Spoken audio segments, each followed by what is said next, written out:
Welcome to Momma Mayden Speaks. As you know, I'm going across the DFW Metroplex, finding you the top trainers available to your children. Today, I'm going to be profiling Coach Clay Mack of Mack Skills. Come with me, take the journey, and listen to the information of the passion behind the trainer. Thank you for coming. Introducing to you Coach Clay Mack of Mack Skills, one of the top premier trainers of high school, middle school, and NFL athletes. He's an amazing person, an amazing trainer. Welcome to Momma Mayden Speaks. I'm here today with Coach Clay Mack. He is an amazing trainer here in the DFW area, but he also travels as well. For years, he has been in the forefront of many different middle school athletes, high school athletes, as well as professional athletes. How are you doing today, Coach? Doing great. I'm doing great. Excellent. So today, I wanted to bring to you the story behind the man. Everyone knows and has been profiled, highly profiled, everything that he does for these athletes. But there's a passion behind why he does that. And I want him to talk to you about that today, about his humble beginnings and where he went and how he became the trainer with such fire to help everyone on every level and meet them where they are to get the best out of what they do. I'm very excited to talk to you today. So, the man. Most people don't know where you started from in the Dallas-Fort Worth Metroplex. I want you to tell the viewers where you're actually from in Dallas. Born and raised in West Dallas. Housing authority community, projects, if you will, what have you. So came from real humble beginnings. Then from there, we moved to Oak Cliff, and that's where I started going to junior high school at Twtr High School. And from there, just kind of had some athletic prowess about me. And went to a Montessori school actually, 4th through 6th grade, out in West Dallas, and was going to go 7th and 8th grade. But just such a sports junkie, and so we just kind of came to an agreement between me and my parents that if I just keep my grades up, they'll allow me to go to public school, and from that point, be involved in athletics as well. You know what I'm saying? So that was pretty much the deal. So we moved to Oak Cliff and started going to T.W. Brown. Played basketball, played football, ran a little track, and from there left junior high. Went to Kimball High School. That's where I graduated high school from. Played basketball, played football, was All-American and two-time All-American in football. Played varsity basketball 4 years as well. State championship my senior year as point guard. And from there, just left high school, got recruited as an athlete. Wow. And that's one thing a lot of people don't know about you. From public school to Montessori. A lot of our community don't know a lot about Montessori. Like, how did that help shape your idea of education and how you needed to go? Well, I think more so than anything, it's kind of made me a little bit more eccentric, to be honest. Public schools have its natural dynamics. It's kind of carved and shaped. Around it is kind of keep you within the tradition of learning. To some degree. Montessori school, it kind of broadened your horizon as it relates to different types of learning, different ways of how to learn certain things, and also it brought in another socio-economic group for me to interact with. So instead of me being just around African Americans all the time, in the community, I was around Hispanics and whites and different ethnicities, different cultures. So it taught me, how to be a little bit more well-rounded, which eventually helped me not through just high school, but when I got to college, and naturally, you have a myriad of different ethnicities and people from different backgrounds once you get to college. That you have to interact with, whether it's group learnings or your professor might be from a different ethnicity, a different part of the world, or different parts of the country. So their natural dialect and their natural dispositions are a little bit different. So I think it kind of taught me how to kind of hone in those different skills as it relates to my communication side of it, and really kind of taught me how not to be closed up. And a little bit more extroverted and introverted. Excellent. And then as an educator, because I am a certified teacher, as an educator, I see that in you, even when you are training all the different athletes. And that's one of the things that I enjoy when I come and do your sessions. And for those of you who don't know, my son Jared is a DB, one of the top DBs in the country, is also a product of Coach Clay Mack and what he does. I see that because your differentiation between your athletes is evident.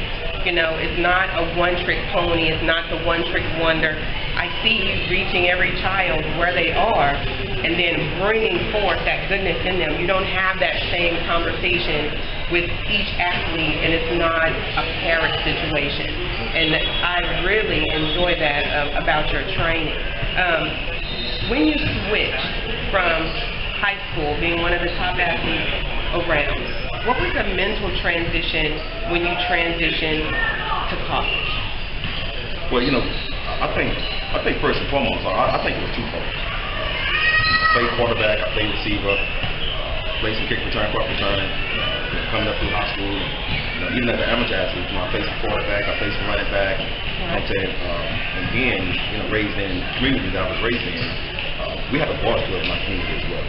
So whatever the season was, that's what sports you played. So, right. So I grew up doing a little boxing. Matter of fact, if I didn't play football, I probably would have boxed. But my mom got me out of that because she just thought it was real dangerous and what have you.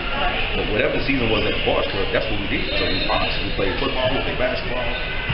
We had bike races from, you know, between different ball clubs throughout the city. We played field hockey, we played soccer, you know, so we didn't skip over sport because, you know, didn't nobody in the hood per se didn't play this sport. You know what I'm saying? Gotcha. No. Whatever the sport was, whatever that season was, okay, they gathered up whatever that age group was, and that's what we played. So basically what I've done was I've taken all those skill sets and combined them, okay, and I just took them along my journey. You know what I'm saying? So when I got to high school, I combined some of those skill sets that I pretty much learned, you know, coming up through my play in my neighborhoods, to quarterback, to receiver, to any kind of open field football. Because I mean that's what it was for us. You know what I'm saying? Because I mean when you're playing in the neighborhood, there's no structure. You don't really have an O-line and a D-line and stuff like that. It's everybody going out for passing and whatever the case may be. I was just one of those guys that had a unique skill set. But with that said though, in my household, my mom and dad were separated for a long time. So it was my mom and my aunt. Okay, and she had 3 other kids. One of them became incarcerated, so there was 3 of us in the house. I was the youngest, so all that knowledge and all the skills and whatever kind of trickled down to me per se. You know what I'm saying? So I had rabbits per se to watch. You know what I'm saying? And kind of chase those guys. So when I watched those guys, I watched the older guys, perform and kind of play in the neighborhood. You just pick off skill sets from different guys and you incorporate it. So over my flight, that's all I've done. You know what I'm saying? And what I did now is I just put the science with it. You know what I'm saying? So that's pretty much what I've done. Excellent. So when you're working with those high schoolers and they're getting ready to transition to college, who have the skills, what's your mental development with them? Because we always talk about the huge mental development between the transition of the levels. Absolutely. So we know you get them right. Physics. But what's the mental touch that you do for them, and how do you handhold them as they go forward in their next level? Well, I think the critical process and exactly what you're saying is, you have to make sure that you understand the dynamics of the background of where these kids come from. Absolutely. Okay? You can't take for granted that everybody comes from the same background, okay? Because parents parent differently. Okay, so like, I had a parent one time, dropped his kid off, he came and introduced himself and was telling me all these ways that I can govern his kids on my work. Right? Well, you can get on them and you can do this and you can do that. And it was kind of derogatory in a way, you know what I'm saying? So I asked the parent, I said, well, how do you guys govern him at home? He said, well, my wife don't allow me to, really kind of, grind on him or whatever. Right. I said, well, with that said, you can't tell me how to govern your kid. I have to get to know your kid first. You know what I'm saying? So with that said, then your kid actually might be glad to get away from you for a couple hours, to be honest. Okay? With that said, then you can't tell me how to govern them. I have to get to know him so that eventually I can kind of get on it in my own way. You know what I'm saying? Because I have my own language with my kids. That's when I have a relationship that I do with my guys. So some guys I can kind of grind on a little bit. Some of you have to kind of pull back a little bit and just kind of find another way. You know what I'm saying? To kind of get on it and make sure that you get your point. You know what I'm saying? Per se. So for me, I try to dilute myself so that I can come down to a kid's level. You know what I'm saying? Connect with them and then bring them up to my level. As an adult, you can't expect the kid to come up to your level. Absolutely. You have to go down to their level, connect with them, and then bring them up to your level. Okay, and show them that I can come down to your level and connect with you. Now I need for you to come up because society is going to expect you to be grown here in a minute. Absolutely. You know what I'm saying? Whatnot.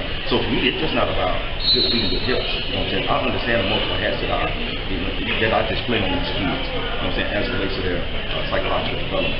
You know, as it relates to that. So, so I try to give them all that I have because I can't do nothing else with it. You know what I'm saying? So, and shame on me if I don't give those kids what I have to allow those kids to grow and develop. That's amazing. And I mean, and that's one of the things that social development, that personality development, when a kid believes, they'll bust your butt. You know, they'll bust their butt for them. They'll run through the wall for you. But I love the fact that when these kids are out there and freshman year hits them in the face, you get so many phone calls back with, Coach, what do I do? What have I done? Where do I go from here? You know, what happens when you get some of these phone calls? How do you help talk them off of the roof, so to speak, and get them back leveled out and focused? Well, you know, it goes back to what I was just saying earlier about the relationship that I have with them. So, because I try to prep these kids in advance with some of the things that they're going to encounter if they get to campus. Absolutely. You know, good example, going through the recruiting process, coaches always patting you on your back and squeezing on you and telling you how good you are, how great you are. You know what I'm saying? But by that same token, though, that coach might hate the fact that he has to come down, get on the plane, leave his family, and then come beg you basically to come to his school. Well, now that coach might hold that against you once you actually sign with him and get on campus. Okay? So you have to have thick skin when it comes to stuff. You know what I'm saying? So I try to prep them up front. Okay, this coach is patting you on the back now, but once you get on campus, he's going to be kicking you in your butt. So it goes from a pat on the back to a kick in the butt. Okay? So you know, you have to know how to adjust yourself. You know what I'm saying? As it relates to that psychologically. And that's kind of what I kind of bring to my kids as well. You know what I'm saying? Off the field, you know, I'm friendly. I'm not friends with them, but I'm friendly with them. On the field, though, you know, I tell them, you have to have an alter ego. Because I'm going to have an alter ego as it relates to you. So you have to have an alter ego as it relates to dealing with me. Okay, all right? So it's the same thing you get on campus. You have to do it. You know what I'm saying? Whatever scars you have, you don't have no more scars once you sign. Absolutely. Absolutely. Okay? You know what I'm saying? So, you know, I try to tell these guys, just look at examples of guys that's from your school, sign, go off to college, be enough transfer. Okay? It's not about the transfer. It's about the underlying baseline of why you transfer. Absolutely. You know what I'm saying? Because it's not always, it's not the coach's fault all the time. You know what I'm saying? There's a lot of times he was the best athlete. Coach used to pat you on your back all the time. He became friends with you. Okay? Now you don't know how to deal with a coach that's not your friend. Exactly. You know what I'm saying? Exactly. I'm saying, so I try to prepare these kids on the psychological level as it relates to, you know, those types of things. You know, don't put too much stock into your relationship with your coach per se. You know what I'm saying? Remember, you're going to be with your coach just like high school for a stint. And then after that, you know, you have to prepare yourself for a different level, which is life. You know what I'm saying? Exactly. Now, level. You know, because a lot of people see Clay Mack, they see you travel and, you know, all your work with Jamal and all your work with the other NFL athletes, you know, that you train and prepare, and the plethora of athletes that you train to get ready for their pro days. How do you help them? We know your physical problems. We know that you are technically sound. We know you teach them the IQ. How do you even get them ready for that psychological aspect of, now you have really, it's about the money now. How do you get them open to really show their true self to the owners and the general manager to prepare for that next level of lesson? Well, you know, I try to, first off, I try to regurgitate the mindset of their dreams. Okay, all of them dream and have aspirations of, you know, becoming professional athletes. Okay, and, you know, to each his own as it relates to this next statement, though, you know, a lot of people call them student athletes. Well, I call them athletic students because your grades allow you to get recruited. Absolutely. Okay, you know what I'm saying? So, I mean, that's kind of the mindset that I have now. I don't preach that to the kids, but I let it be known. That's why you can't take a class or a lab class when you get on campus doing practice time. Okay, because you're an athletic student. Okay, all right? The other students are just students. So the thing I try to tell them is that make sure that you stay true to your integrity. Make sure you stay true to your upbringing first and foremost. Okay, because what I try to do is I try to, within my teachings and with my training, I try to stay in line with the purpose of your upbringing. Okay, because so that's when I govern my kids the way I do. Because for me, it's like I understand that I hold multiple hats. You know, I'm a father figure to some of them, I'm an uncle to some of them, I'm a big brother to some of them. I'm a confidant to some of them. Okay, so I get that. Okay, so with that said, I have a more responsibility to these kids to make sure that they stay in line and make sure that they govern themselves the right way. So I try to stay in contact with the guys. You know, sometimes they're gonna have good days and bad days. I get that. And I kind of have a sense of when you're probably gonna have good days and bad days per se. You know, just kind of based on time frames and time periods. And the relationship. You see, the relationship is critical. I mean, that's absolutely critical. And I try to give them little tidbits about, you know, who should you actually develop the best relationship with on campus? Well, you spend the majority of your time with your strength and conditioning. Absolutely. Okay? So that's who you need to have a great relationship to, because when they go into these coach meetings, okay, that's who the coach is going to ask.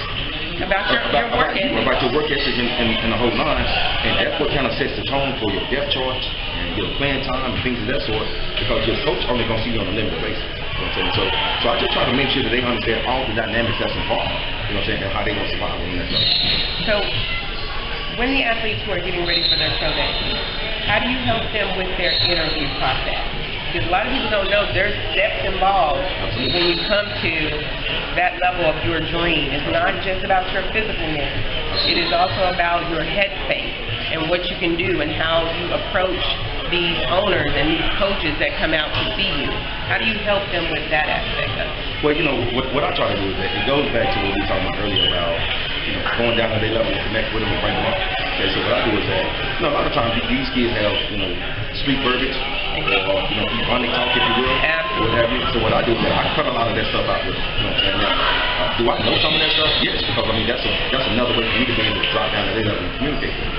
But by that same token, if I'm texting them, if I'm talking to them and having an intimate conversation with them, I talk to them like me and you would talk on a professional adult level, so that they can start kind of, you know, getting into that mindset of, okay, you're a pro. And I tell my guys all the time, you don't have to be in the NFL right now to be a pro at what you're doing. That means physically. That also means psychologically. So you have to start presenting yourself as a young man. You know what I'm saying? You know, bottom line. So I try to make sure that they have a conscience about that. Again, you know, as it relates to like the interview process and things of that sort. You know, sometimes I just sit them down and just kind of interview myself. You know what I'm saying? And just kind of, you know, and I tell them, hey, after the fact, this is kind of like a mock interview. So I'm a general manager, or I'm an owner, or I'm a head coach. Okay, so now we're gonna have an intelligent conversation. Anytime they say, you know, something like, you know, whatever ironic word that they have, or whatever the latest, you know, word that they have, or whatever, I stop them and I tell them, give me another word for what you just said. Absolutely. And I think that is just so amazing. I mean, that's one of the things that you want to look for as you're going through and you're looking for trainers and you're looking for someone to help your child to the next level. Now, what is your specific area of focus? You are specifically with DBs, do you handle everyone? What's your specific area of focus in your training? Well, first off, I'm a functional movement. Okay. You know what I'm saying? So, functionality of movement efficiency, rhythm, balance, and coordination. I tell people all the time, movement is like dancing.